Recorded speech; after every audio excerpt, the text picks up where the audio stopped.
এভারেস্টের উচ্চতা ৮,৮৪৯ মিটার হলেও এর চূড়ায় পর্বতারোহীদের পা পড়েছে। তবে সমুদ্রপৃষ্ঠ থেকে ৬,৬৫৬ মিটার উচ্চতায় অবস্থিত পর্বতে আজও কেউ উঠতে পারেনি। প্রকৃতির কি এমন বিস্ময় লুকিয়ে আছে এই কৈলাস পর্বতে? জানা যায়, যখন এই পর্বতে কোনো পর্বতারোহী ওঠার চেষ্টা করেন, কিছু দূর ওঠার পরে প্রকৃতি তার ভয়াবহ রূপ দেখায়। শুরু হয় ঝড়, তেড়ে আসে পাথরের টুকরো, অনেক সময় পর্বতারোহীরা পা পিছলে পড়েও যান। তাই রহস্যজনকভাবে অসম্পূর্ণই রয়ে গেছে কৈলাস পর্বতে ওঠা।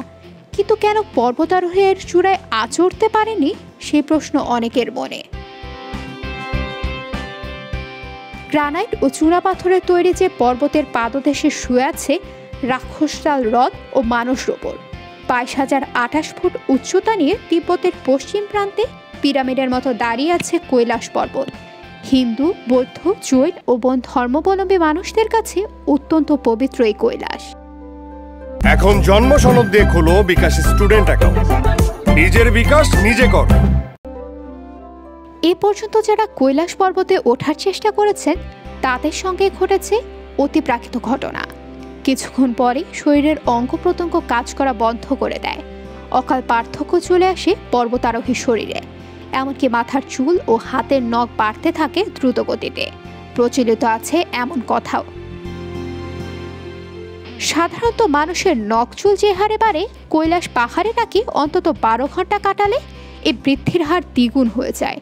এরকম হাজারো বিষয়ের ধারক ও বাহক হয়ে দাঁড়িয়ে আছে কৈলাস পর্বত, যদিও এর বৈজ্ঞানিক ব্যাখ্যা এখনো মেলেনি।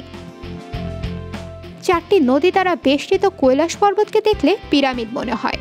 অনেক আবার বিশ্বের সর্ববৃহৎ পিরামিডও বলে থাকেন কৈলাস পর্বতকে। পিরামিডের মতোই খাড়া, তাই হয়তো কেউ উঠতে পারেনি। আরও অদ্ভুত বিষয় হলো, বিজ্ঞানীরা বলছেন কৈলাসে নাকি কোনো চুম্বকীয় ক্ষেত্র নেই, যে কারণে কোনো কম্পাস কাজ করে না। পিরামিডের আকারের পর্বতের গায়ে অনেক প্রাচীন গুহা রয়েছে, যেখানে দেখা মিলতে পারে বৌদ্ধ ও হিন্দু সন্ন্যাসীদের। এই সন্ন্যাসীরা লোকচক্ষুর আড়ালে বহু বছর ধরে তপস্যা করে চলেছেন গুহায়। প্রতি বছর বহু মানুষ সরোবরে যাত্রা করেন, তবে দুর্গম প্রাকৃতিক পরিবেশের কারণে অল্প কয়েকজনই যাত্রা সম্পূর্ণ করতে পারেন।